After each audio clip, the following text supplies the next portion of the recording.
సరదాగా మనం బీచ్లకు వెళ్ళినప్పుడు పిల్లలు బీచ్ లో ఇసుక గూళ్ళు కట్టడం చూస్తూ ఉంటాం. అయితే ఇలా ఇసుక గూళ్ళు కట్టడం ఇటలీ, స్పెయిన్ బీచ్లలో నేరం. ఇలా గూళ్ళు కడుతూ పట్టుబడితే జరిమానా విధిస్తారట. ఒకవేళ పిల్లలు పట్టుబడితే జరిమానా తల్లిదండ్రులు కట్టాల్సిందే. ఇలా ఎందుకంటే పర్యాటకులకు ఇబ్బంది కలగకుండా ఆ ప్రభుత్వాలు తీసుకున్న నిర్ణయం అంట. ఫ్రెండ్స్, మన ఛానల్ ని ఇంతవరకు మీరు సబ్స్క్రైబ్ చేసుకోకపోతే సబ్స్క్రైబ్ చేసుకుని పక్కనే ఉన్న బెల్ ని యాక్టివేట్ చేసుకోండి.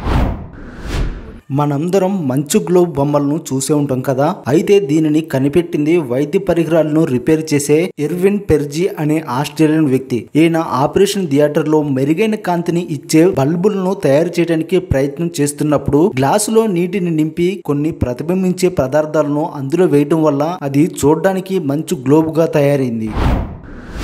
ఇండియాలో మనం కప్పలకు పెళ్లిళ్లు చేయడం చూసే ఉంటాం. అలాగే మెక్సికోలోని బహాకా గ్రామంలో కూడా మొసలిని మగవారు పెళ్లాడటం ఆనవాయితీయట. ఆ ప్రాంతంలో పెద్దలుగా పలుకుబడి ఉన్నవారు ఆ మొసలిని పెళ్లి చేసుకుంటారట. ఆ తరువాత పెళ్లి భోజనాలు ఉంటాయంట. పెళ్లికి గ్రామ ప్రజలు హాజరవుతుంటారు. ఇలా ఎందుకంటే పంటలు బాగా పండటానికి, వర్షాలు బాగా కురవటానికి, కరువులు ఏర్పడకుండా తమకు మంచి జరగాలని ఇలా చేస్తుంటారట. ఈ పెళ్లి అయిన తర్వాత ఆ మొసలిని నీటిలో వదిలేస్తారు. డిస్నీ కార్టూన్ లో మిక్కీ మౌస్ కార్టూన్ మనందరికీ బాగా తెలుసు. అయితే ఇటలీలో మాత్రం చాలా మందికి ఆ పేరు తెలియదంట. ఎందుకంటే ఇటలీలో దాని పేరు టోపోలినో కాబట్టి. మనకి సినిమా నచ్చితే హిట్ అని లేదా బ్లాక్ బస్టర్ అని అంటుంటాం. అయితే ఈ పదాలు 1940 ముందు వరకు అమెరికా సైనికులు ఒక ప్రాంతంపై ఆకాశం నుండి బాంబులు దాడి చేస్తే బ్లాక్ బస్టర్ అని, సైనికులు మెరుపు దాడి చేస్తే హిట్ అని అనేవాళ్ళంట. కుక్కలకు ఉప్పు రుచి ఆస్వాదించడం కుదరదంట. ఎందుకంటే కుక్కల నాలుకలో 1700 రుచి బుడుపులు మాత్రమే ఉంటాయంట. మనిషి నాలుకకు అయితే 9000 రుచి బుడుపులు ఉంటాయట. మనుషులకే కాకుండా కొన్ని కోతులకు కూడా వయసు పెరిగే కొద్దీ బట్టతల వస్తుంది. నార్త్ ఇండియాలో బ్రహ్మపుత్ర నది పరిసరాల్లో ఉండే స్టంప్ టైల్డ్ కోతుల్లో ఇలా జుట్టు రాలిపోవడం చూడవచ్చు. పిరమిడ్స్ అనగా మనకు గుర్తు వచ్చేది ఈజిప్ట్. అయితే సుడాన్ లోని నుబియా ప్రాంతంలో ఈజిప్ట్ లో కంటే ఎక్కువగా 255 పిరమిడ్లు కలిగి ఉన్నాయి. ఈజిప్టును పాలించిన నుబియన్ చక్రవర్తి ఫారోలు ఈ ప్రాంతాలకు వలస రావడంతో ఈజిప్ట్ సంస్కృతి ఇక్కడ కనబడుతుంది. ఒమెన్ దేశంలో ఇల్లు, షాపింగ్ మాల్స్ ఇలా ఎలాంటి కట్టడానికైనా తెలుపు రంగు మాత్రమే వేయాల్సి ఉంటుంది. అలా కాకుండా వేరే రంగు వేయాలంటే ప్రభుత్వం యొక్క అనుమతి తీసుకోవాల్సిందేనట.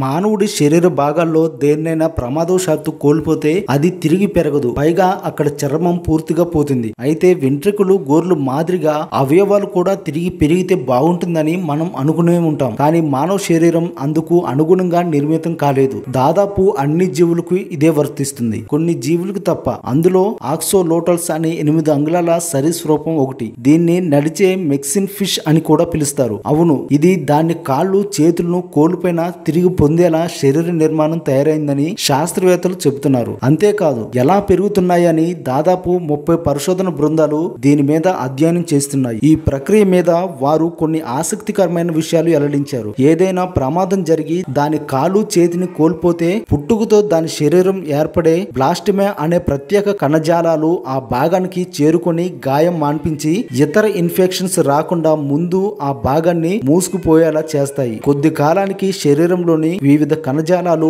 మళ్లీ ఆ అవయవం పెరగడానికి కలిసి పనిచేస్తాయి. దీని మీద వారి పరిశోధన పూర్తయ్యాక మానవులకు ఉపయోగపడేది ఏదైనా వెల్లడిస్తారేమో వేచి చూడాలి.